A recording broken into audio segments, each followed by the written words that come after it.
Longest open ever. Welcome back, everybody, to the Hop This Way show. It's your boy Zeus, and I have the crew here with me, and we are ready to review episode 3. John Chinaman joining us. We have good old Matt Chow. How you doing, Matt Chua? I was about to correct you. Wow. Come on. I haven't done that since episode 1. Come on. I've been here since day one. How dare you? I know. And Stephanie, we got Stephanie here, and I don't have your full name in front of me, so I can't say it. Oh, yeah. Young Pratt. I got the lovely hyphenated. There you go. We got Young Pratt. And then joining us for the first time, Frank Zhang. How you doing, Frank? Hey, good, Did man. I put your last name too, or no? You're good. Yeah, Frank Zong. Yeah, appreciate it, man. Awesome. Thanks so much, folks, for joining us here. And Frank, thank you for joining the craziness. No, absolutely. Yes, I saw your post last night. I was like, yeah, why not? Why not have some fun? I love this show anyway, so I'm looking for people to talk to about it. And that seems to be the thing. Everyone we all talk to about this all seem to be on the same bandwagon. If they've watched the show, they're just trying to spread the word and tell everybody how great this is, which just kind of lends to how brilliant of a show this actually is. You know, that people are going that far out of their way. And it seems to be like, you know, a 99 percentile of people that are actually who watch it that really do love it. Frank, why don't you give us a little bit of background about yourself? Well, as far as the show goes, it actually took me a while. Well, okay, it's about myself. Sorry. No, so right now I'm in New Jersey. Do a lot of fitness and martial arts as a side job and passion. So that's kind of what drew me. That's part of what drew me to this show, because of course all of us who do martial arts have to have a certain amount of love for Bruce Lee, even if they don't admit it. But seriously, so of course at the beginning I was kind of skeptical, because I was saying, oh, you remade a script from Bruce Lee 45 years after the fact. I don't know, but or 40 some years after the fact. So I don't know, but after a year of people recommending it to me, I was like, all right, why not? It was actually, during the pandemic, so everyone was at home. I was like, why not? Let's do this, and got hooked. It was like whoosh, right away. Yeah. It wasn't like let me just keep trying. It was like first moment forward, and I was telling my friend about this. It was like, I think in this is one of those shows where every character has some level of depth to it. It's like even small ones, they have something else about them. It's not just what you see is what you get in that moment. It's like, even like at the beginning, and okay, so no spoilers for later, but right, someone like the Longzi enforcer Lee Young, right? So he's like, you would think if you just saw him in some scenes, you think it's like, oh, he's just a stereotypical Asian killing machine. But even in the beginning, you see it's like, no, there's something else to this guy. There's something else going on that he's going to be a part of later, So.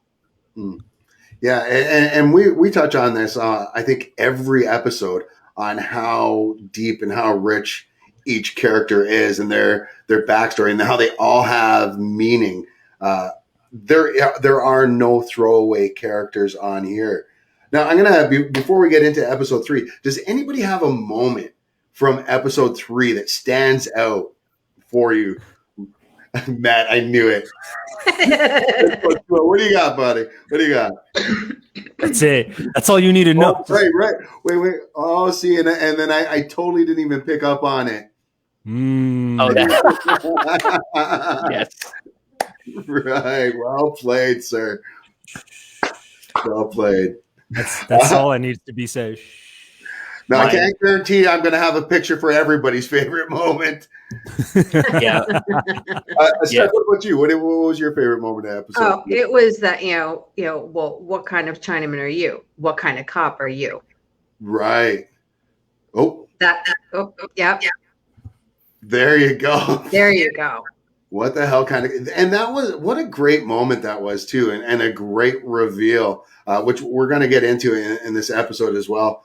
But a great moment between Bill and Assam there. Frank, what stands out for you? Can I have 2 or 1.5? Sure. So that's actually one of them. That was actually my top one because when they're sitting on the bench after the mayor gave that speech to the crowd, and Assam's like, "You sure you don't got 3 guys down there waiting for me?" I love that line. It'll take more than 3. Yes. And then the face he makes afterwards is like, "Wish I could have gotten him." It was like, what the fuck, man? But that was I think maybe like, Steph, what were you actually saying earlier? It's like why he went to Bill, because he wanted to talk to the guy who's the bigger antagonist, and I think that made for that moment between them later, right? So, and actually, like the other small moment, because I think when I was watching this one, I was trying to look for like the moments of humor, because the whole episode was just so dark, right? Overall, and it's like so heavy. Yeah, was when Lee Young had taken out those guys in the house, and just after when Leon and Mylene went to go make the deal, right? And he just goes back to walking back calmly to Mylene with his hands behind his back. I was like, wow, he does that all the time. yeah, man. But Sub-Zero. Yep, exactly. He's so scary. Oh, that was mad. So scary. Yeah, that was me. I Yeah. thought that was the sound effects. Oh my god. No. Man, you got some talent. You got some talent, man. Oh, appreciate it, sir. Yeah. So let's get into this episode, because honestly, Frank, you hit on my favorite moment as well. That moment where he says to him, "Well, you got 3 more cops waiting downstairs for me." But my favorite part was Bill's reply. It wouldn't be enough, would it? Well, it take like a day, wouldn't it? Like, so perfect. You demolished 3. What do you really? What am I gonna do? So, great episode. And went back to just lotus position. Yep. So good. Now this episode was really heavy on Mai Ling. Leary had a big role in this as well. This was almost Tong War light, if you will. This was more about the characters and the players in this episode, Buckley and the mayor as well. But it all starts off, with Assam going back and trying to say that he can't be bought. In jail, or in court, I should say, as John Chinaman trying to defend himself. Luckily, he gets a kind of a stay of execution, if you will, or they put it off a bit, as they're saying we're going to have some witnesses come in. Mm-hmm. We're supposed to have 2 Irishmen go in and admit to this. Those men didn't make it there, thanks to this lovely lady. Can we give some love to Diane here? Woohoo! Like, wow. Fucking boss. The women on this show, like, we should have done this show yesterday just because of International Women's Day. The women on this show are so above and beyond fabulous and powerful. And Mai Ling, I mean, this is the 3rd episode we've seen with her, and this is her just establishing who really runs the show. What did you guys think of this opening scene? She's unflinching. Yeah, she really is. That's yes. You can't deny that at all. But she's a survivor. But what do you think about her as a tactician as well, though? Like she manipulated the board here to get Assam out of court, and showed her dominance. This wasn't her husband making the call here. This was all Mai Ling. I love that part. Yeah. I'm sorry. Go ahead. No, it's okay. I was just gonna say I love that part where the guy was coming to her and he said, "Hey, don't I need to ask for Lonzy's permission?" And she says so calm, "It's like you already got it." Right. Nathan says, "What platform is this show on? I'm gonna have to watch it, I guess." Nathan, a longtime viewer and fan of HBO Max. Yes, dude, you are in Oklahoma, I believe. So Nate, you watch it on HBO Max, and tell everybody about it, because trust me, you're gonna love it. And we need a season 3. I'm not putting anything out there. I have some good feelings about a season 3, though. I'm just gonna say that. Same. I don't know anything. I'm just saying. Wait, do you know more than what we learned before, or I don't know what you're talking about. You know what I'm talking about. Look at that facial expression. The glove doesn't fit. You must have quit. That was a weird reference to make. Oh. We're going there? All right. We went there. All right. I'm trying to feign that I'm innocent.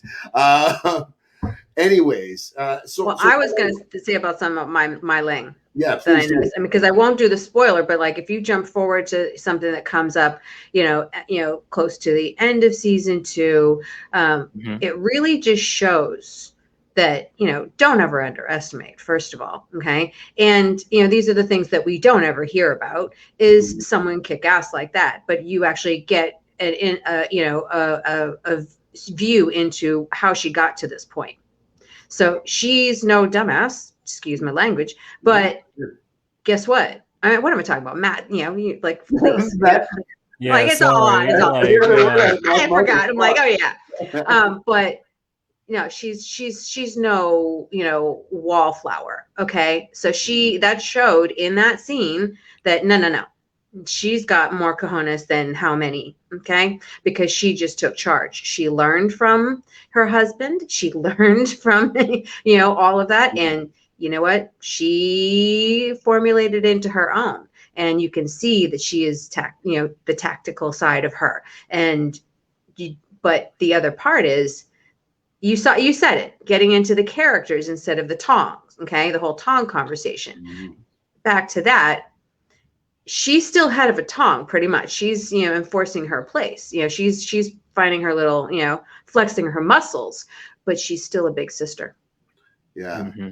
Yeah. Which is, that's it. It's like, so that scene slips in where she's there and rewatching that scene and how she moved to give that threat. And the child that she was holding never knew that she had the weapon against her head. The level of, you realize who you're fucking around with here. Okay. And that's what I saw. I'm like, okay. So, yeah, Matt. She's a force to be reckoned with. Really. For sure. Matt? She's a scary woman.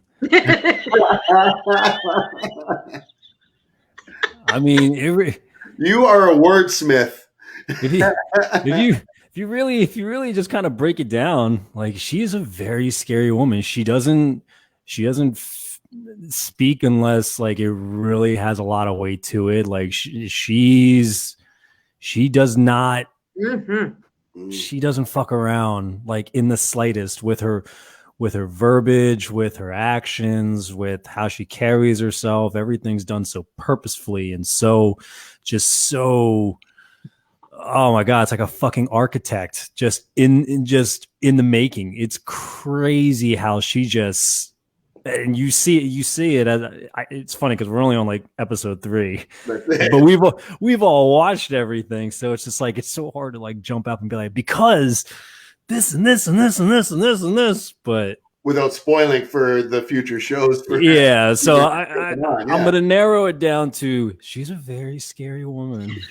Yeah, she's definitely very scary, and she has got one of the scariest badass bodyguard / booty calls in Joe Sub-Zero. Frank, tell us what you think of Joe Taslim in this role, and especially in this episode here as he's showing his loyalty, flawless victory.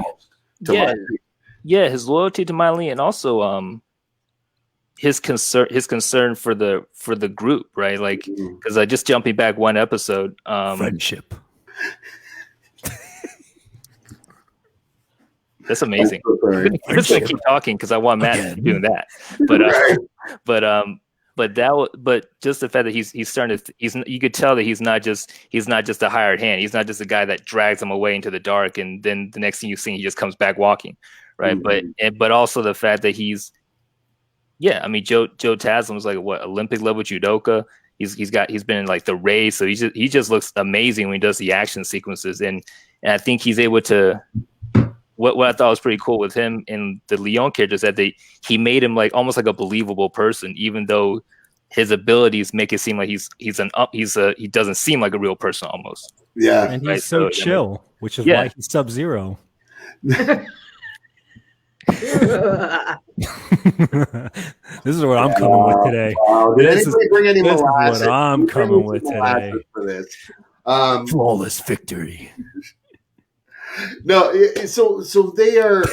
We're already starting to see though with Mai Ling and Joe's character that they're starting to do that power play.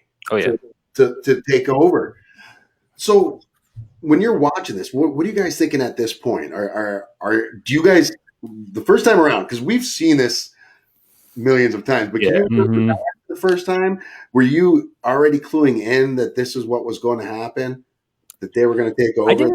I didn't think Joe Taslim's character was like I didn't want to call him stupid or anything, but I didn't realize he possessed as much of this like hidden intelligence as you later on see. You know, in the first 3 episodes, obviously, you're just kind of like, all right, he can fuck somebody up and just kind of walk away and not bat an eye at all. Like he'll sleep soundly the next night, just be like, no big deal. Yeah.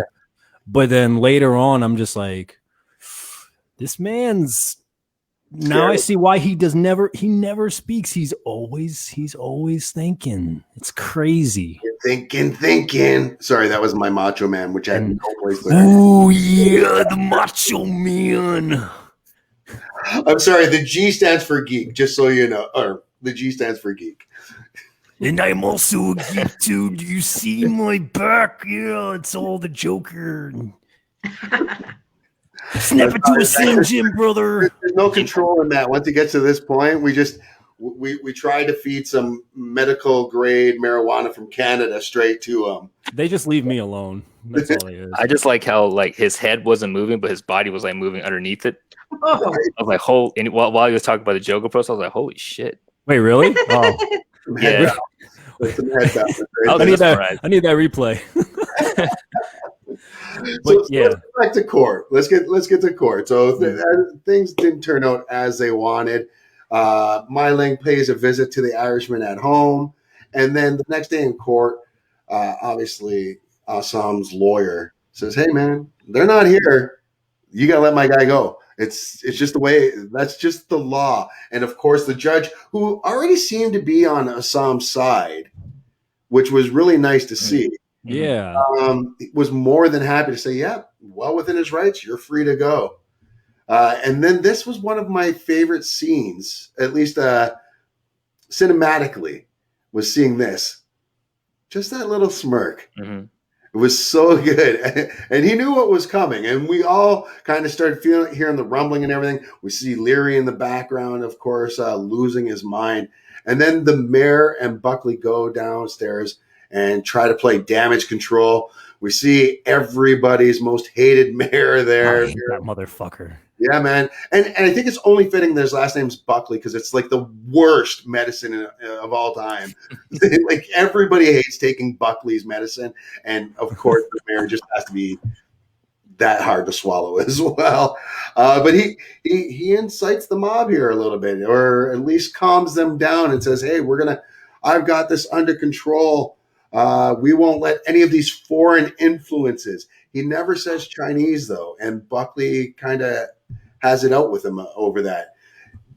When you guys are hearing that, what are the emotions going through you guys the first time when you're hearing Buckley saying, hey, man, this needs to make this about the Chinese? Oh, I pretty much said fuck Buckley from right from the get. But it was like a little glimmer of hope for the mayor. There wasn't many of those, but it was one of those where I was like, maybe he's not that. Oh no, he's still a shithead. But he almost had me on this episode. I was like, oh, possibly. He spoke very well, but yeah. Yeah. What about the rest of you, Frank? What did you think hearing that?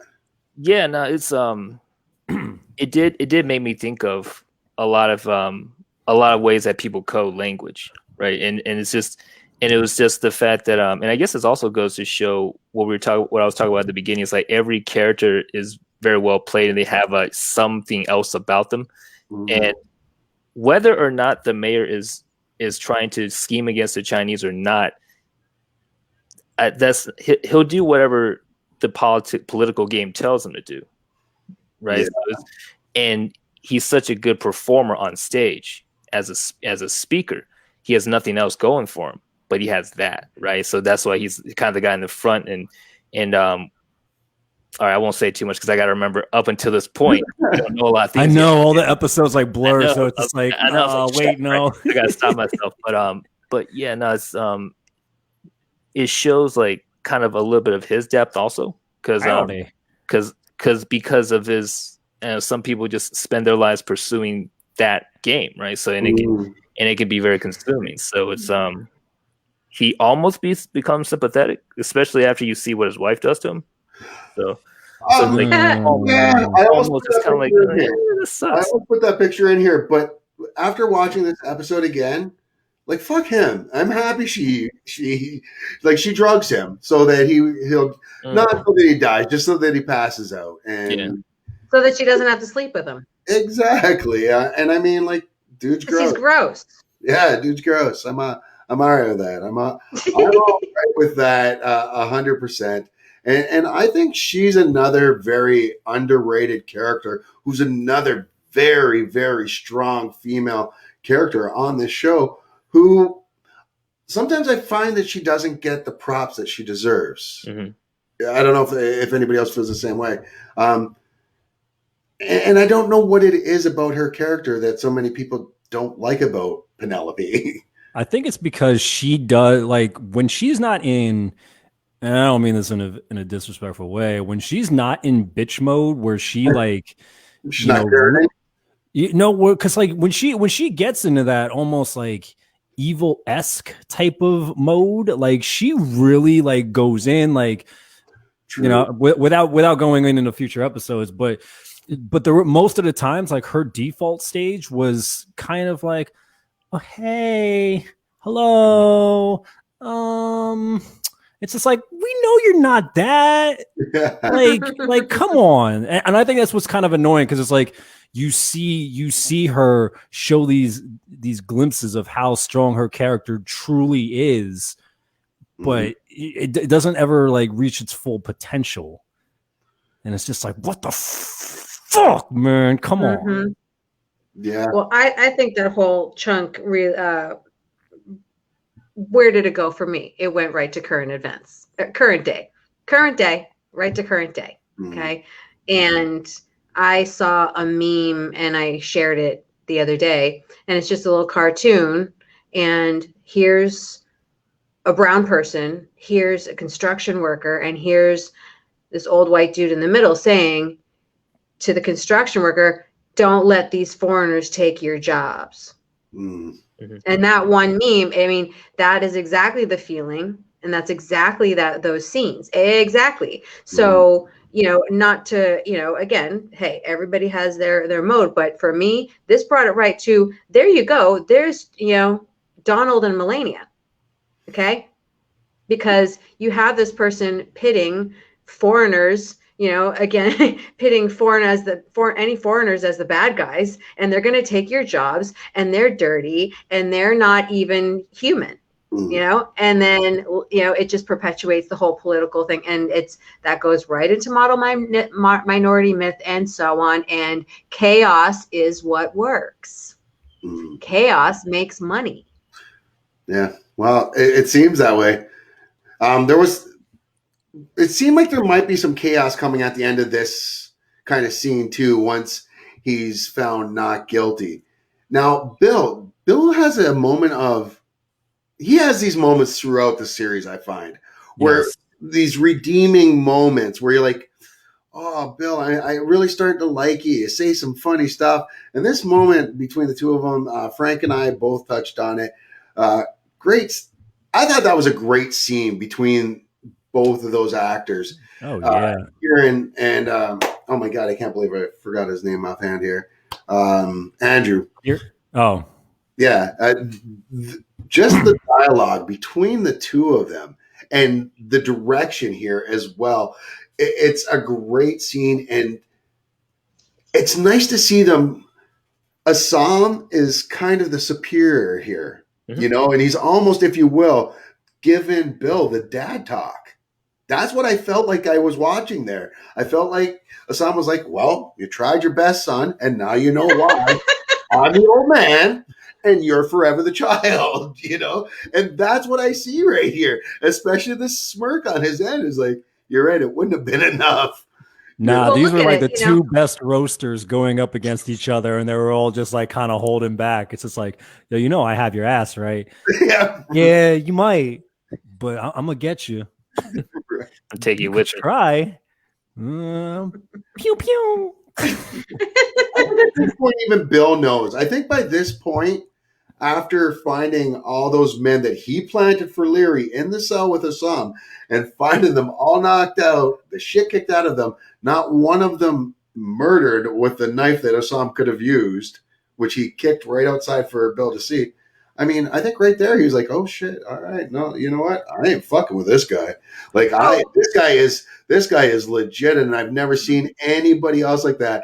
Fucking Bill, Robert. Fucking Bill. I don't know who Robert Anderson is, but fucking right, fucking Bill.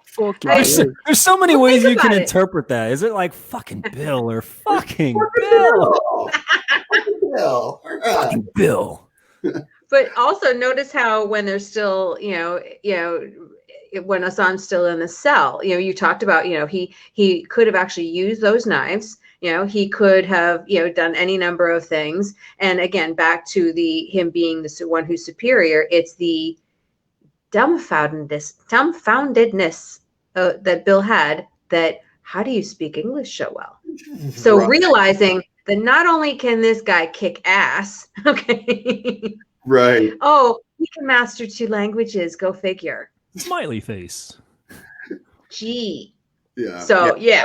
It was pretty good. I love the relationship right there. That's kind of brewing. It's a hate. I don't even want to say a love-hate relationship. I want to say it's a tolerate-hate relationship. It's a hate. I mean, they have a lot of mutual, like throughout the course of the next 2 seasons, where they have interactions that are mutually respect. I think might be a little too strong, but you don't piss on my side, I don't piss on your side, is what I find. Like dislike, tolerable, acknowledge each other, right? Yeah, exactly. So after this, Bill sends him out the back, and he's picked up by his boy Chow, of course, played by fucking Chow. Everybody's big. I love him. Hoon is royalty. I don't care what anybody. I don't care what show it's on, what movie. That man is the man. He should get Samuel L. Jackson treatment on every set that he goes on to. People should just be kissing his ass. That's the way I look at it, because he's that good. But this is where Assam finds out that it was Mai Ling that actually sprung him. Chow tells him in there. And it was interesting to find out, though, that Chow didn't know that Mai Ling was actually his sister at this point. Like, he didn't know if it was a little fuck toy or what. What was going on between. True. But it was interesting to see. Now, is this the last time that, like, I was thinking at this point, I'm like, oh my God, they're going to make up. Mai Ling and her brother are going to make up, but she tells him to leave, and of course he doesn't. And are we surprised where he ends up next? Yeah, that next scene, like where do you want to talk about the kind of like the peak of that scene, or do you want to talk about like right before? Well, let's just talk about the whole scene leading up to that. Let's talk about just the celebration of Assam being released. Who wants to start? Frank, go ahead. Yeah, no, it's it brought in like another interesting dynamic that we have up until that point with Assam and Bolo, right? Because like Assam is his fresh new face, and going back to episode 1, when Bolo said 3 bulls by this guy, it's like, I don't think so, and Assam says something like, well, that's why obviously they don't pay you to think. And right. Bolo tries to do the bully routine, and Assam doesn't back down. So it's like Bolo's probably not used to people not backing down from him, right? He's the biggest, baddest dude there. So the yellow demon. Demon. The yellow demon. But oh, this is so creepy. But yeah, it's just and you see, you know, in episode 2 when they almost had a fight right before they took out those Long Z guys. So it's always funny to watch, like, because those the expressions between those guys, or the interactions between those guys, and like Bolo's facial expressions, and Young Jun kind of being this uneasy Three Amigos deal, right? Yeah. So it's like we want to kill each other, but Young Jun likes both of us, so like shit. But it's one of those things. Like growing up, every crew had that. I found like I was always the guy in the middle that had like one friend that was on one side of the board and another friend that was like on the other, and they wanted to kill each other always. Yeah. That was my ex-wife and my ex-girl. No, I'm kidding. Maybe that too. It could have been that too. So they have this big celebration. You mentioned it, Young Jun. He wants to, you know, kind of celebrate. Everybody's having a great time. Father Jun even shows up. We see Chow there cheersing everybody. But Father Jun wasn't quite in the mood to party. This was no. Whap. Oh my goodness. Wow. Yep. So as you see, I don't know if people at home can make that out though. Bolo's got what is that weapon called again? Anyone? It's the police baton that they use all the time as well. Yeah, but I do not know. I've seen it often. Yeah, and he gives that to Father Jun, and Father Jun goes on to say how, you know what, maybe I was too easy when we branded you into the gang. I took it too easy on you. And he was ready to lay some beats on Assam. And was this a mistake? Probably. That first strike. And when Father Jun tells him to drop your hand, what are you guys thinking at that point? He's going to murder him. That's what I was like, yo, Father Jun is going to murder this man. I don't give a fuck how badass he is. Ooh, Assam is going to die. Someone just said bully stick. Bully stick. Oh, good. So I can stop being on my phone now. All right, yes. Hey. See, that still comes up with like Assam's little rebellious streak of nonconformist is that, you know, in this situation, wow, okay, you're really going to mess with Father Jun. But that first instinct, his first instinct was to, you know, block and like, wait a minute. Oh, who are you messing with though? Yeah, and I was going to ask you too, was it just a natural instinct or was that a purposeful block? What do you think, Frankie? And you study martial arts. One, what did you think of the block? And two, what do you think of the martial arts overall in this show? Does it live up to your hype or your expectations? I would say overall, yeah. Like, and this as someone who, so my expectations for martial arts, for action films, I think was forever tainted by Jackie Chan's 1980s era. Right? It's like this dude's not jumping off 20 stories. It's like, why am I watching this? But not overall. It's like, you know, for what it was, like I was very impressed. Like I thought the stunt team, you know, whoever was on the stunt team did an amazing job. I thought Andrew Koji, he's sorry if I'm butchering his last name, but he, not to spoil too much, but like he clearly improves in that role as the series progressed. Like that's actually what made me gain respect for him when it comes to that. And of course, you know, you got world-class people like Joe Taslim, and you got the guy who plays Bolo. He's Rich Ting. Yeah, he very much has a lot of martial ability, and actually in that scene, Perry Young, who plays Father Jun, like I thought he showed some ability too, like the way he was able to put his power into the strikes, like that actually looked pretty solid, and dropped. Yeah, well, there you said right there. There you go. But now, what a great moment that actually is right here that we're seeing on here. This is after about 6 really, really heavy strikes, as you were saying, Frank, with that bully stick, and Assam just dropping into Father June and Father June accepting him and then being like, all right, now let's drink. And everybody's in it at that point. Yep. Oh, the assassin herself. It was huge. It was like it's two alphas going at it. Obviously, who wins, and who's the important one. But I mean, at this point, we really haven't seen Assam have to earn his skins. We really haven't. So this is like it was due. Skipped right over it. So you actually have to. It has to get gritty for you. You haven't earned your stripes yet. So yeah. Yeah. It seemed perfectly legit. Like, yep, this was supposed to happen. Okay. Yeah. You got to get your ass kicked. Yeah. I guess in some ways, like first time up until this point that Assam actually gets put in his place, right? Like Mylene kind of does it verbally, but here it's like where you very clearly see it's like, all right, he needs to come down for a set, at least for now. Right. And it was one of those things where during that scene, one of the things I other noticed too is like the people's facial expressions in the background, right? You can see some of them just going, ugh, and some of them, and young June was like, yeah. and Bo's just sitting like, this punk ass. Yeah. So good. And we're seeing it right there. And I think I just caught this at the bad point, at a bad spot. But yeah, you're right. Young June's usually in the back and just has that crazed look in his eyes, like, oh yeah, prove him right. Prove him wrong. You got this. Oh yeah, Tobin is so perfect for that. Hell yeah!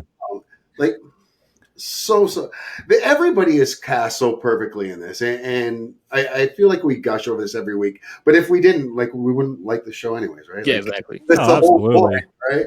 You can't not ever go without a show, at least so far what we've done, without talking about how talented the actors are, how amazing the storylines are, how heavy weighted the characters are. Like, it just never goes without saying. Like, these people need to get their props every fucking chance that they get, because it's a testament to the show how truly well written and produced it all is. It's fantastic. Yeah, it really like also like he's not a pitcher, but like definitely I mean, we've talked about in the group already, right? Like shout out to Brett Chan and the stunt team. Like, I remember watching him on Deadliest Warrior as a samurai, but like he was I was come on, he was one of the samurai on Deadliest Warrior, and so I remember looking, I was like, oh man, this guy's got some for real deal ability, and yeah, no, glad to see him do this kind of work, because I think a lot of that credit has to go to him, and I'm sure they have a role in like choosing who is on there, right? Like the people who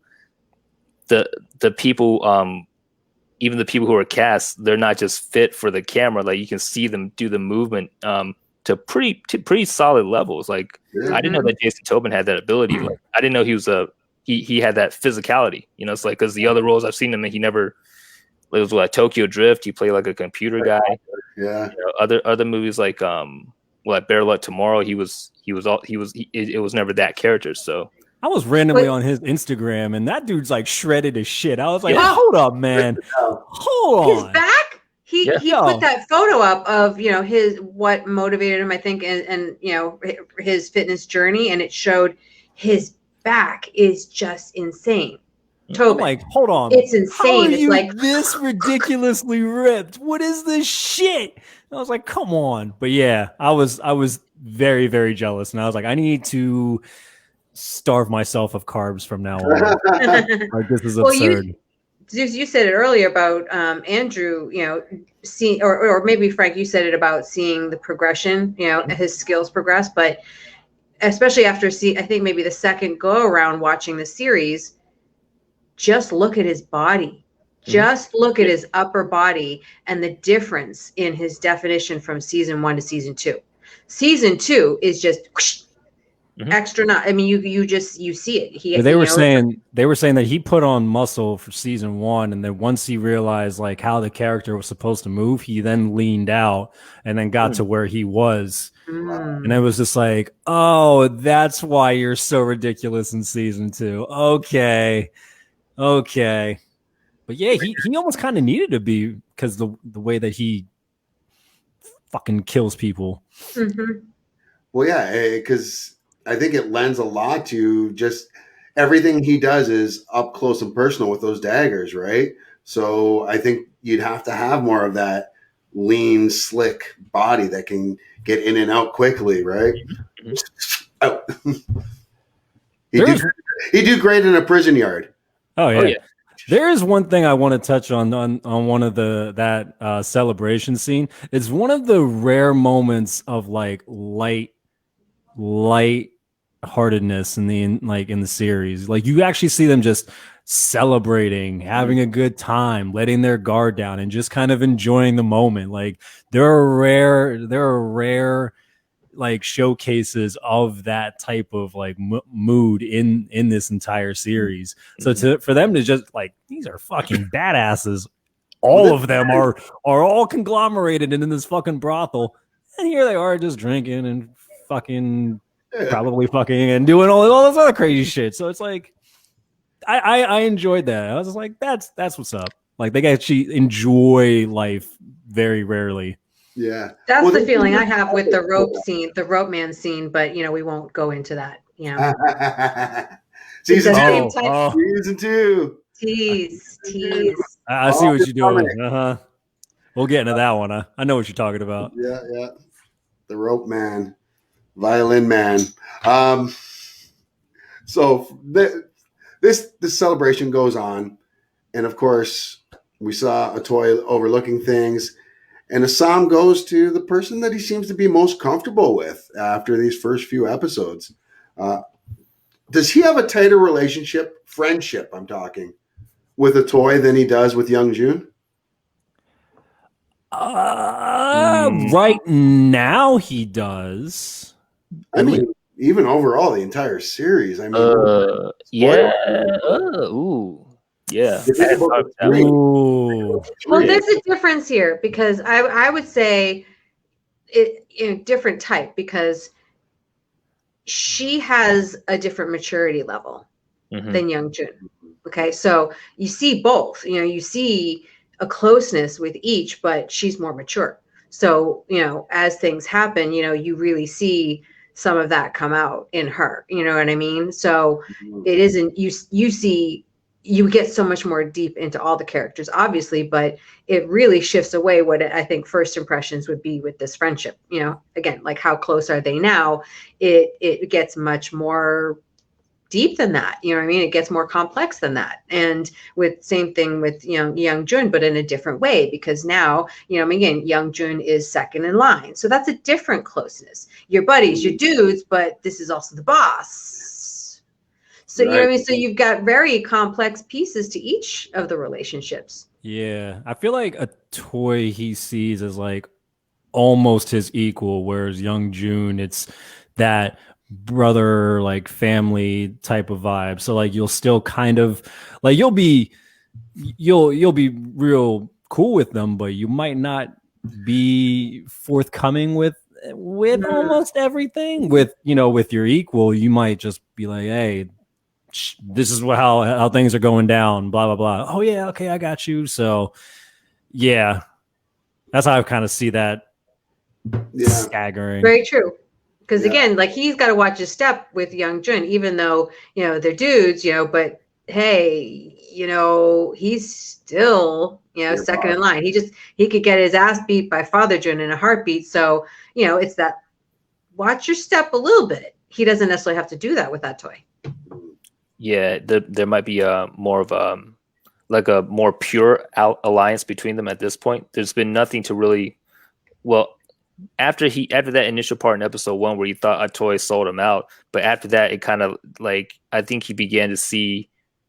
Well, I guess also because they shared a bed, so it was like after that he began to see her differently. But also like even from there, the way Atoy goes from just like this dangerous woman assassin to someone who has this is the kind of the first time she shows she kind of has a broader view on things, right? Or maybe not the first time, but one of the early times, and saying, "I need you to take care of yourself. I got plans for you." And I was like, "Huh, what's going on here? What's going on? Like, what is brewing here? What could she be the head of here?" And he really read the situation wrong there too. Oh, that too. Yeah. That was. He thought that he was going to be sharing the bed again. Yeah. Like, no, I got plans already. Saw her little girlfriend in the background. Yo, I was dying. It's like, nah, I got company already. It's like, and of course, fucking Andrew Koji, the master of the smirk, is just like, all right, I lost this one. Like, oh, so I played rock and you played paper.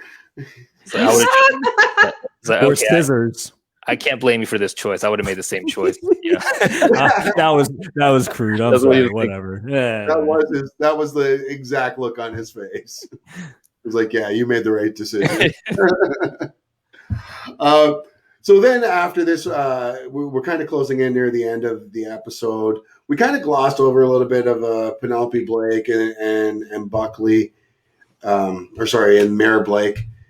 But the ending here with Mai Ling and her little meeting in the carriage with Buckley, which seems to become a recurring thing here between them. Mm-hmm. It's so hard to like Mai Ling. It's so hard. Like, Diane is fantastic. I love her acting. This character is so hard to like. Your brother crossed the salt for you and you basically spit in his face the first time you see him.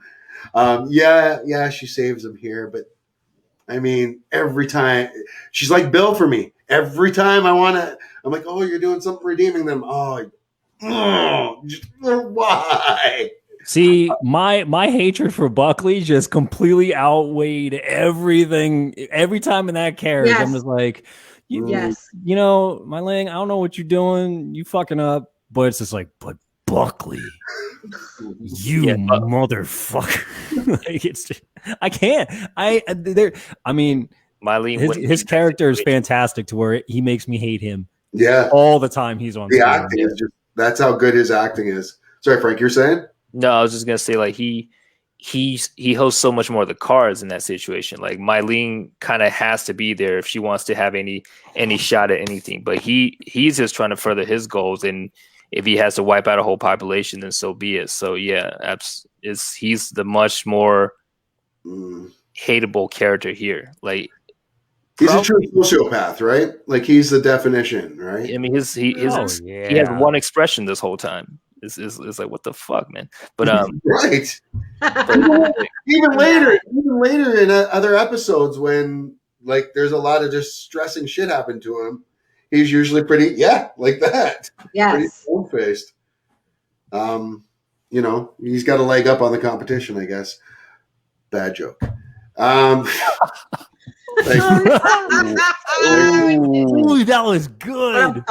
That was fucking great. Thank you. I throw in a little Penelope there at the end just to kind of lessen the joke there. Now, so this episode, you knew it wasn't going to end without Leary having something to say to the Irish boys that didn't show up to court. I don't have the pictures in here, but he does go to their house to pay them a visit, tells the man how disappointed he is in them. And of course, he pleads with them. He said, the Chinese were here. They were going to kill my family in front of my face. And Larry's just not having any of it. And he knows that there's some people in the background. He's like, what's that? And Larry's like, that's the fire brigade. That's to make sure the fire doesn't spread out to the other houses. And then they proceed to set the place on fire with everyone still in it. Of course, they let them get out. And Bill tells them never to come back again.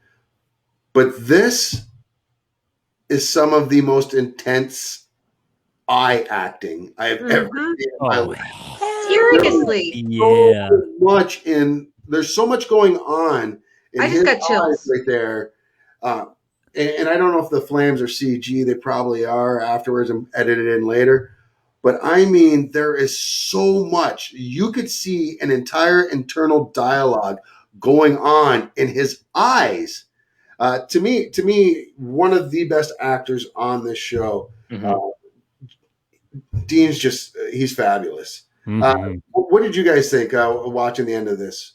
Coolest walk away from a fire ever. Look at that. that silhouette, right? Like that's straight Look out at of the that. 1980s Michael Bay movie. That is a background worthy for any laptop, computer, phone screen, anything. I'm not gonna lie, that was almost my background for here, but You know what I'm saying? Look at that. But this is just too beautiful. Like, I'm sorry. No, yeah. Can't go wrong with that. That is the way, the hop way, if you will. Ooh, look at you with the zingers. Right? I'm a dad. They're not zingers. They're just dad jokes, and they're horrible. But thank you for flattering me or pumping my ego there. Now, what was your takeaway from episode 3 here, John Chinaman? First of all, John Chinaman, what are we thinking of just that term? I've honestly never heard the term before in my life. I've been told this was a common phrase back in the day. Is this something any of you have heard? Frank? Oh, yeah. Yeah. I don't know. I mean, I know. I know that from what I was reading. Bless you. I know that at that time, like, there was a lot of perception of the Chinese as this foreign criminal element. So because of that, I mean, I wouldn't be surprised if there were a lot of arrests of different Chinese, and maybe they were not guilty, right? If it was they probably were likely to be profiled. It's my guess. So, but I didn't know about this name specifically, like just as a way to kind of like make someone just a part of this monolith, and just kind of like turn them into this anonymous thing, right? So, but no, I don't know if that was that a real thing or if that was something they made up for the show. I don't know. Yeah. Yeah. Yeah, Steph. Historically, the amount of parallels, to, really, I mean, think about slavery, okay, where you were renamed, okay, and you were dehumanized, okay, and so for me, it definitely was historically this episode and that whole portion really brought it home, at the court scene, all of it. It just brought it home that, again, all the parallels to current events or historical events that brought us to current events here of why I go on rants with people of why this show is relevant is because it's right in front of our faces. It is right in front of our faces where the folks are pitted against each other. And you literally see the mechanics that go on behind the scenes. And it's just like things that happen now. So there's, it gives you chills. It hasn't stopped, and it brings it right back to where you are in history, and it wasn't that there was just a threat that they were criminals. No, it's that you want to keep them in their place. That's how you keep them in their place. And so you dehumanize them, you strip them of name, and those are all the things that you do to shove them down, and they're the other, and they're the threat.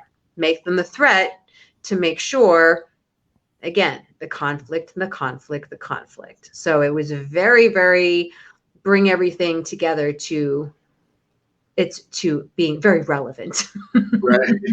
It just shows. It just also shows the violence that's in store in those that kind of like is like a hot spark of those mechanisms behind the scenes, right? Like, yes, like Leary at the end, just the way he said it's like they're the fire brigade, gotta make sure the fire doesn't spread, and the guy says what fire, and Leary says nothing, right? So it's and it shows.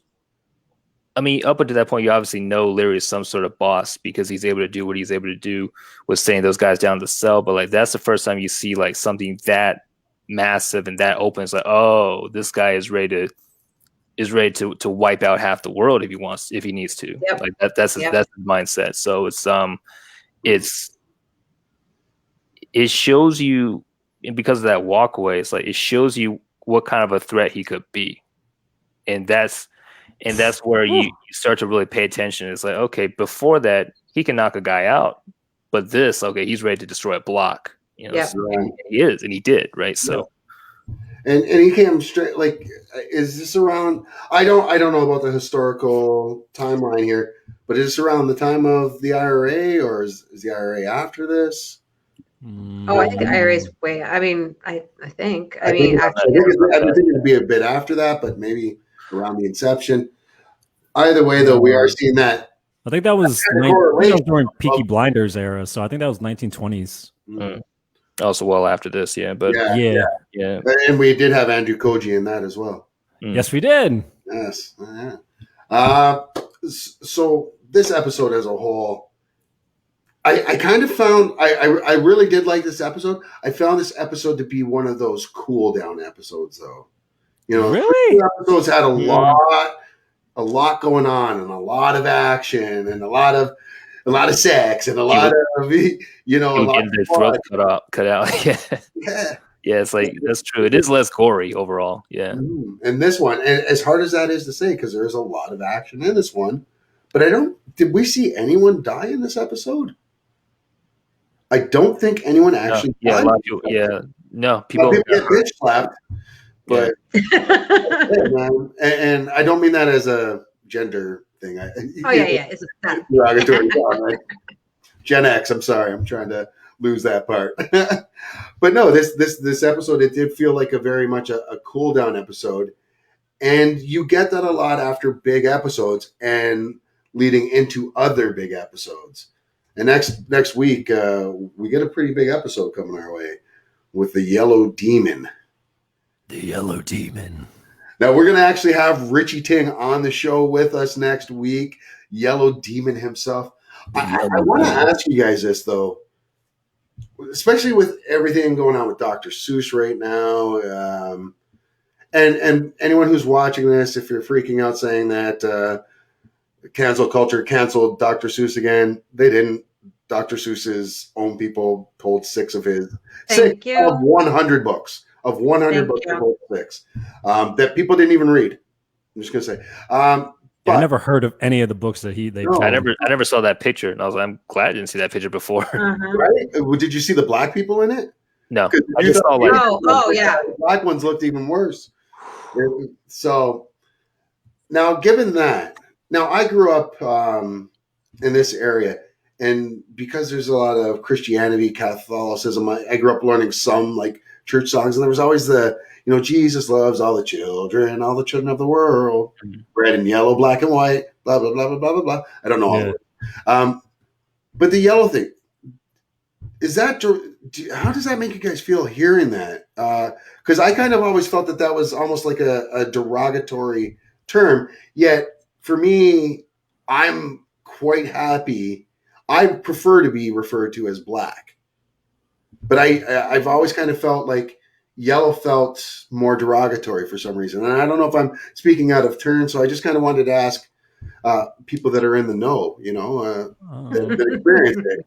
I mean,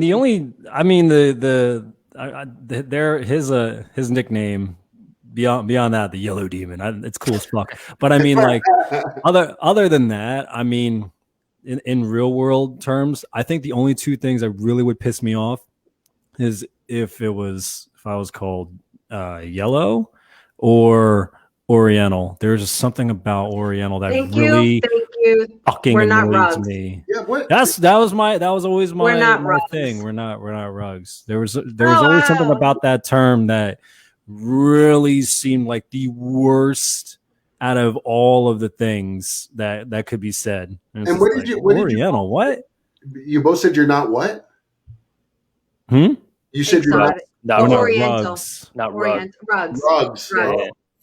Yeah. So I don't know that correlation. Then I'm sorry. Oriental usually refers to objects, and that's also why it's. And there's like Oriental rugs and Oriental this or whatever the case is. Oriental vase or something. Yeah, but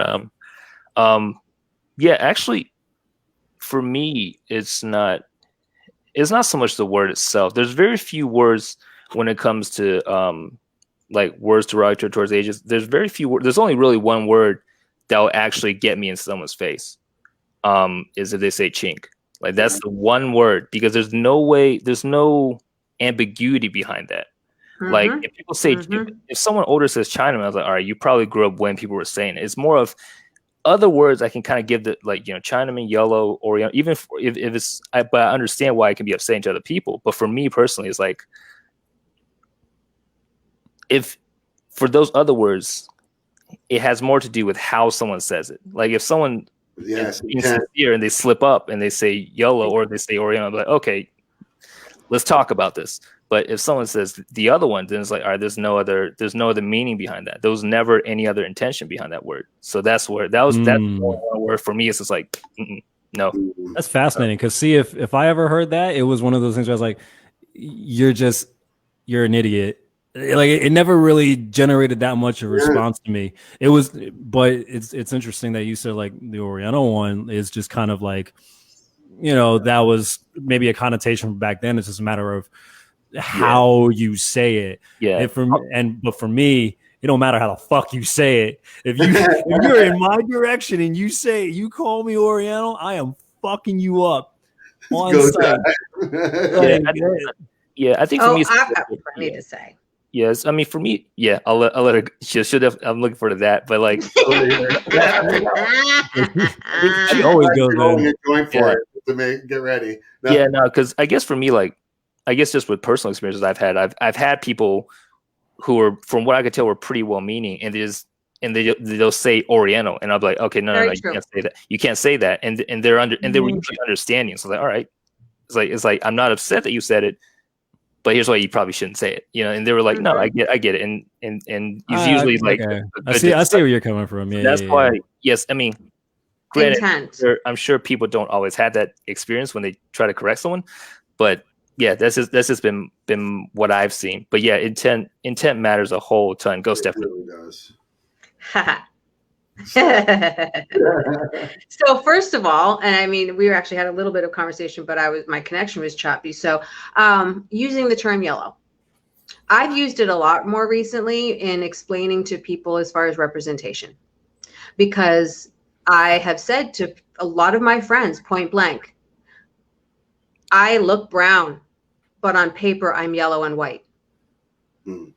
That alone right there, it is a simplification to tell people, really, for me being the biracial and the multicultural aspect. And that goes out into a whole bunch of other things, because again, I've been called, like what I was trying to tell you guys earlier, is that I get offended for everybody, because I've been called a greaser by someone who thought I was Mexican, and this is in a workplace. I've been called exotic in an email from a customer in my insurance job, because they don't know.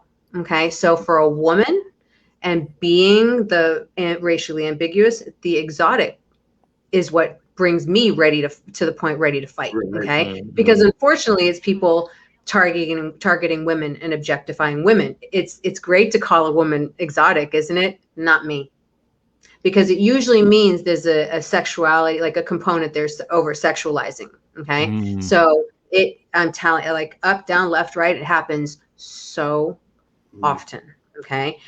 So that's really the vague portion for me. Cause like, again, I'm not always identified as yellow, so I mean, in college, I was asked at a powwow, what campus life was like for a Native student, because they thought I was Native American.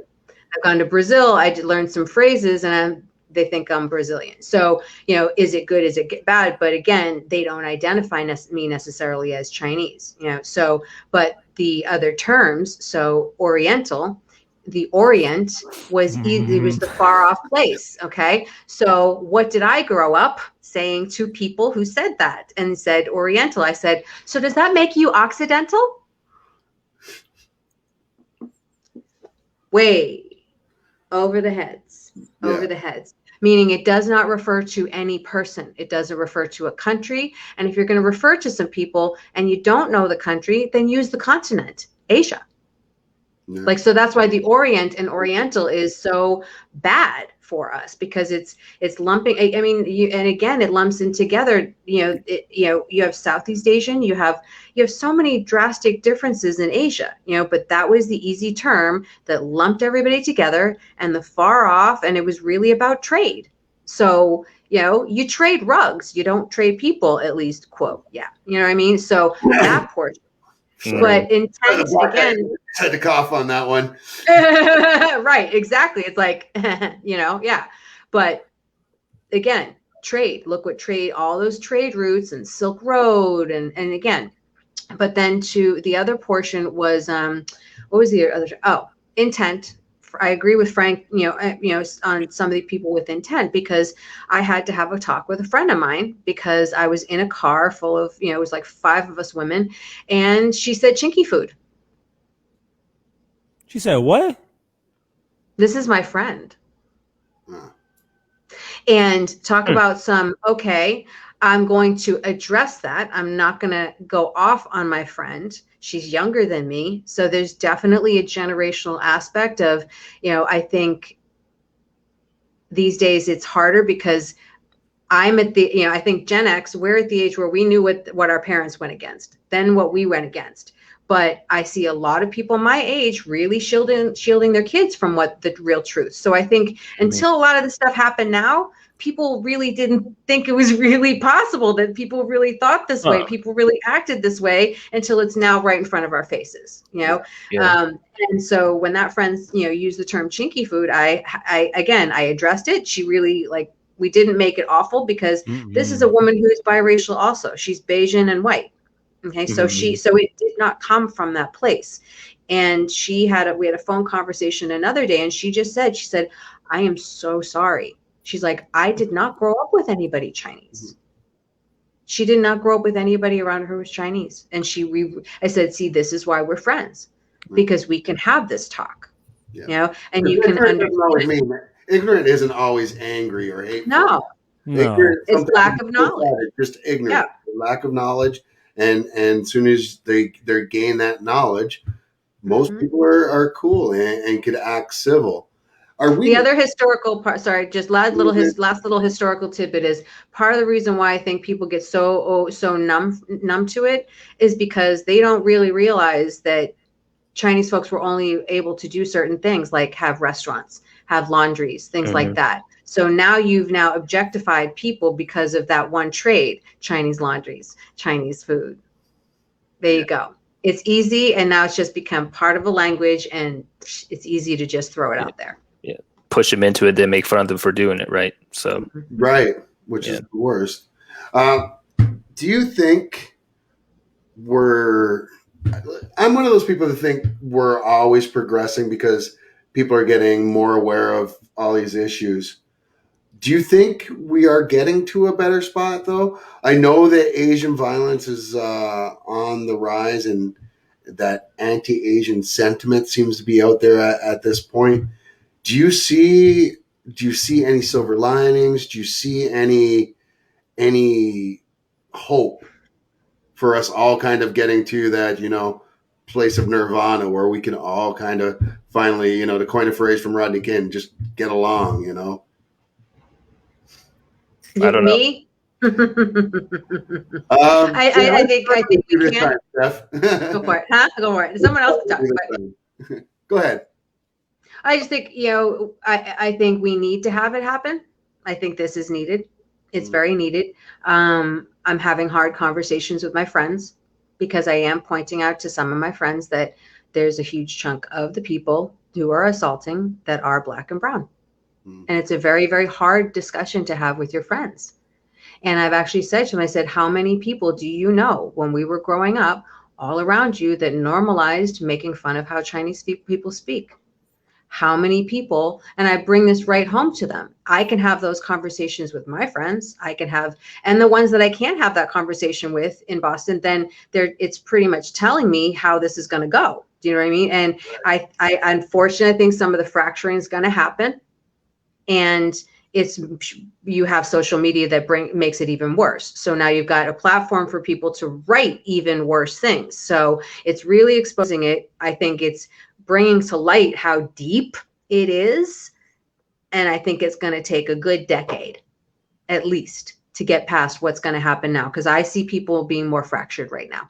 Yeah. More divided because like right now, I want to protect my peace and I want to protect myself. And that means I'm actually cutting people off instead of the reverse of, okay, we should come together. No, this is bringing out the ugly and really solidifying who I can't be around.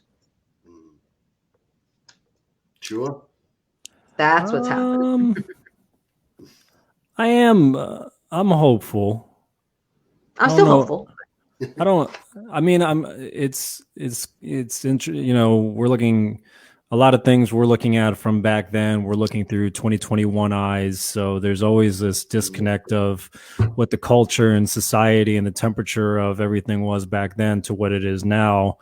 So certain things like we have more knowledge of, and other things, you know, some people were still ignorant, like maybe just, you know, representation in movies or just slurs and things like that, where right out the gate it's just like, why, what the fuck, like to an extent I get it for maybe that time period, but you know, if we are growing, you know, these things should be changed. Like, that doesn't mean I'm excusing everything that was done from back then, because it was still bullshit.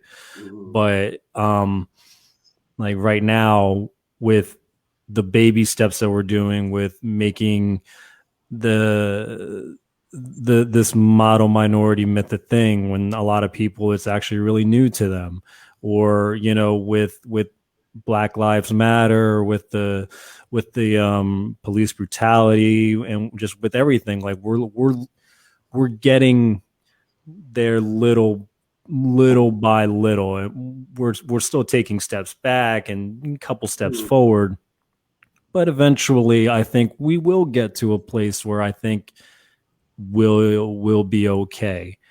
Is it going to happen anytime soon? I hope.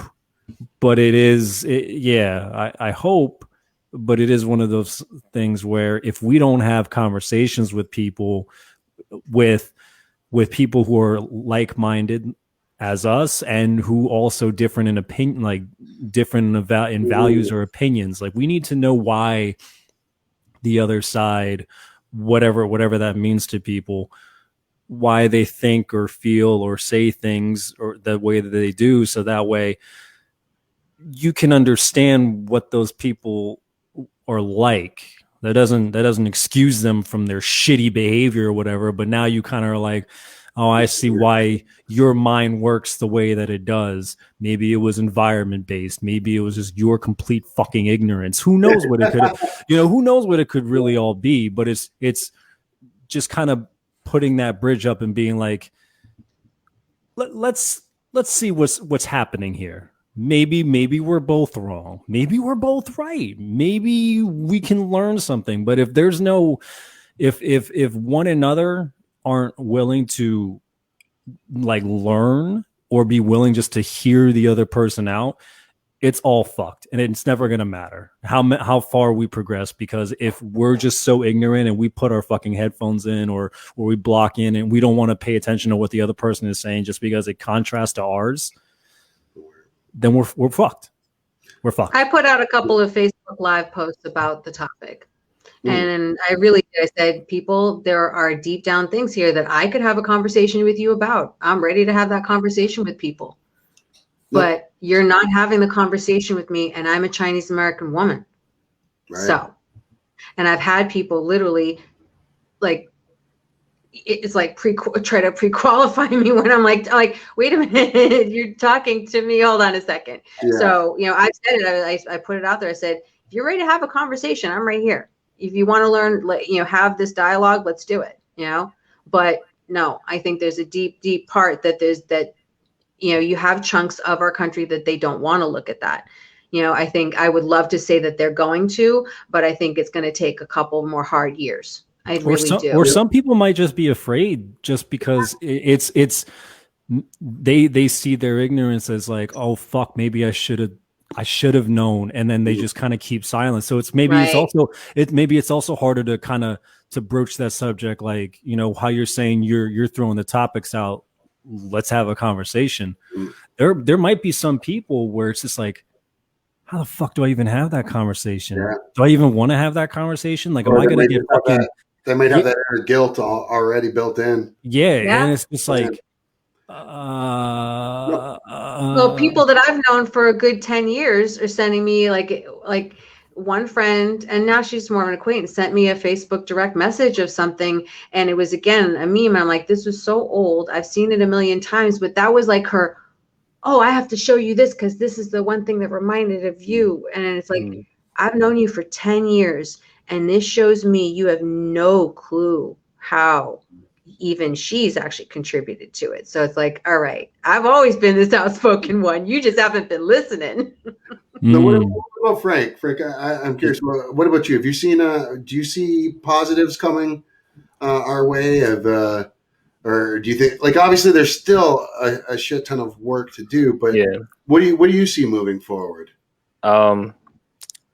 Overall, it's I wonder because I wish I had a clear answer of which way I think is going to go, but I don't, because I hear some people say. I remember there was a speech by Iris Chang. She did the speech I think in 2003, and she was talking about how it's a common perception that we progress over time, right? We become more open, more accepting over time. But her argument was that it's more cyclical. Like sometimes things will flare up if something becomes perceived more of as a threat, during that time. And she talks about that era that Warrior actually takes place in. She was saying in the 1850s to the 1870s, there's a significant uptick in negativity towards Chinese populations because Chinese people were coming over and forming bigger groups, and they were building up more Chinatowns, and they were taking a lot, and they were in the minds of the others folks there, they were taking a lot of jobs, right, on the railroads, in other areas as well, any kind of construction jobs. So I don't know how it's going to go. It's one of those things where that's why it's like I feel like overall this time is a very nervous time because there's a lot of things that we don't know exactly what's going to happen. Like Stephanie was mentioning, social media is like when people can fracture and kind of duck off into their own group or into their own rooms. That can happen. I think social media also has a lot of potential to connect very quickly. Especially, I don't even know what Gen Z is getting into now with TikTok and all those games within those games, Snapchat, all that stuff. So I've noticed that they can communicate very quickly and very precisely. I mean, their attention spans like that, but, but they can spread a message like that. So, but if depending on the message is positive or negative, that's why I'm kind of like, I don't know. I see good happening. I see bad happening. I'm not sure what's going to be the net amount in the end. So it's like, but I do. What does give me hope, if I want to look on the positive side, is that it's harder and harder to believe what any one source is telling you, right? Like, because before it's like each of us had like 6 channels. It's easier to scare us into something that looks different, right? But now it's like Netflix has like 6 K-dramas of its own. It's not that weird for someone to see for someone to see an Asian person now, even if it is through the TV. So it's not. It has the potential to kind of like break down that ice, at least that first layer of ice. True. Do you feel at this point, and I don't know if it's maybe just me because of watching Warrior so much now, but I'm seeing more and more Asian representation across all media, especially here in North America, in Canada, and it feels, me saying this makes me feel like when my white friends say, "Oh, I've got a black friend," but we have Kim's Convenience here in Canada. We've had for years and stuff like that. But do you think that we're at that place where Asians are more accepted on the whole, even though there is that uptick in Asian related hate crimes? Whole as in, I'm saying like entertainment wise, at least, because entertainment seems to be the vehicle that drives the narrative for a lot of people out there, especially in North America. I can't speak of how it is in Europe or in Asia, but I here in North America, media is the highest religion there is in the two countries. I'll say there's been more Asian acknowledgement. I'm not sure if acceptance is quite the right word yet. But I mean, maybe we'll have to see. But like, because with a lot of the representation is a funny word, because it's like if a person actually represents me, then I have to have a little say in what they're out here saying, right, or doing. So representation. I mean, I understand it's kind of like maybe a little difficult to talk about precisely, but it's like representation as far as a lot of the media outlets recently, it's like, I don't know. Like I'm sure it does have an effect, but I'm not sure if it affects something. I'm not sure if it can prevent like an uptick in violence. You know, it's like I'm not sure if Crazy Rich Asians being a big movie really did anything to improve people's attitudes towards Asians if they had a bad attitude before. Right. So, and like, you know, seeing Kim's Convenience, seeing what are some other well, Warrior, right? Yeah. But even I'm talking more even the integration that we're seeing in what was To All the Boys I Loved before, and shows like that where it's not an Asian movie or an Asian TV show. There's just Asians that are in it, just like I would see in school or I would see walking down the street. It's a mix of everybody, not just Asians, not just blacks, not just white. It's and it feels like I'm seeing. Geez, and I'm going to go to WandaVision just because it's so recent. Jimmy Woo in there, you know, and it's not the typical, you know, math genius or tech guru. You know, Jimmy Woo is Jimmy Woo. That's it. But they've been there. Margaret Cho did a show. She had her own show, and then that didn't do as well as what Fresh Off the Boat. So they've been there. It's just whether actually someone is uplifting them and paying attention. To me. You know, is it celebrated? Is it pointed out? And, you know, if you're not showing that this is like a need and celebrated, I think it just goes back to, you know, think of how Daniel Day Kim is angry and speaking out. It's like before this, he's already been there. He's been on these shows, but was that uplifted as, okay, look at how many Asian characters and Pacific Islanders are represented in some of these shows. Has that been discussed? No, it hasn't been a topic. You know, some of us talk about it. I think some don't. So I don't think people realize that it has been, you know, just the same way you see so many, you know, one race couples, but now all of a sudden you're seeing biracial black and white couples. You're not seeing Asian and white. See what I mean? So I think it is a progression. Well, I've got a lot of friends actually here that, like, I have a lot of white friends that are married to Asians. Yeah. Well, I shouldn't say a lot. Like I definitely have, I would say at least 5 though that are married to either Filipino or Chinese. So that goes into a whole other aspect. I don't know. Maybe it's just Canada because we're like I said, the one thing that I've always kind of prided ourselves on here in Canada is the States. I was always taught is a melting pot. You go there and you assimilate, you melt into the American way, and you adapt their culture. Whereas in Canada, I was always taught we're a multicultural country. You come in and you bring your culture with you. That's it. Fabulous. You know? So it doesn't always work that way. Not all Canadians are that way. Some of us hockey lovers just are a little crazy sometimes too. There's crazies everywhere. Come on, we skate on ice and shoot a rubber puck at each other. Bruins.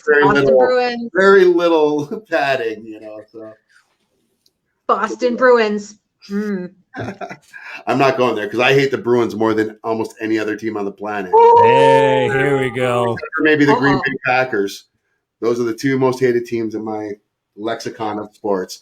But we're not here for that. So it is hard to say because it does feel like, as an outsider looking in, I feel like I'm seeing it more and more often where we have that Asian, and like you say, maybe representation is the bad way to say it, Frank. But we're seeing more Asian culture and in these shows, and it's not necessarily being highlighted. It's not, and I don't mean that in a negative way. I mean that in the most positive way possible, that they're not saying, hey, look what we did. We've got our token Asian or our token black guy. It's, here's our cast member. Here's the star of this show, you know? And to me, that's what gives me hope when I see shit like that. When I see, and I shouldn't, because I know it's Hollywood and I know Hollywood's all about fads and whatever the trend is at that point. But it does give me hope for the generation that's watching the movies that are happening right now. These are the generations that are going to be the accepting ones. And that's what always kind of gives me that little bit of hope. Now, moving forward, we've been at this an hour and a half, and I want to get out of here. if there's one thing each of you could say as a takeaway from episode 3, and maybe even just our overall conversation today that you want to leave everybody else with, what would it be? I'm going to start off with Chua, just because Chua, I know I could just say go and you're ready to go. So, Chua. The one thing for the episode, this. Oh, yeah. Yes. Right back at it. That's beauty, and I didn't even have it ready because I should have known you were going to go there, and I've lost it. So we won't tell that I've lost it. Steph, what about you? What was your big takeaway from episode 3, and even just our conversation? I think some of it is really like just don't underestimate, because I think this is that one of those episodes that really shows, that, oh, well, there's a lot undercover there, and you're seeing some of it, hit the fan of someone being underestimated. Do you know what I mean? So that's a little bit, I think that's pretty much what it is. Like, don't underestimate. You don't know who you're fucking with. I love it. Frank? The pieces are being set for the powder keg. Right? Like, so well said. I'm sorry. I was thinking ahead. Yeah, exactly. This is I guess probably like shit. I was thinking ahead. I was like, okay, because I think because Buckley uses that exact word, and the fact that Leary ends that episode by. Sorry, Brian agreeing. Sorry, go ahead. The end of that episode with Leary. With Leary setting fire to the block. So it's like this is in some way, I don't know if they intended it this way, but it's like it's a symbolism in some way, right? It's like this is what is going to become. Mm-hmm. And the pieces are in play, right? Assam is fully accepted. He's fully Hopway now because he got beaten in. Leary has shown his hand. Atoy is showing what she might be capable of. Yeah, she is. And Mylene is definitely showing what she might be capable of. So it's like everything. It's like the players are rising. It's like the players are rising. And Penny too. Absolutely. Penny as well. Like this show is so above other shows in the aspect that each episode builds upon the last. And the character arcs just keep growing and growing. Big shout out. I showed the picture earlier. I'm going to put them back on here.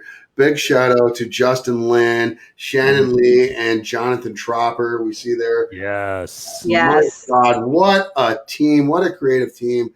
JT is like, and I will say this until the cows come home. Hey! That is awesome. So let me just say, sometimes I can be a shopaholic when something inspires me.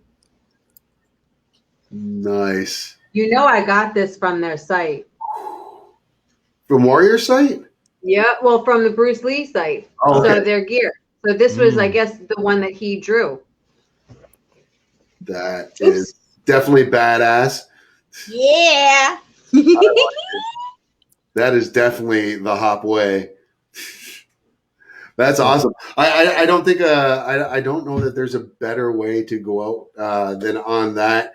I just want to say thank you so much to all of you, all three of you, for joining in and doing another episode of the Hop This Way show.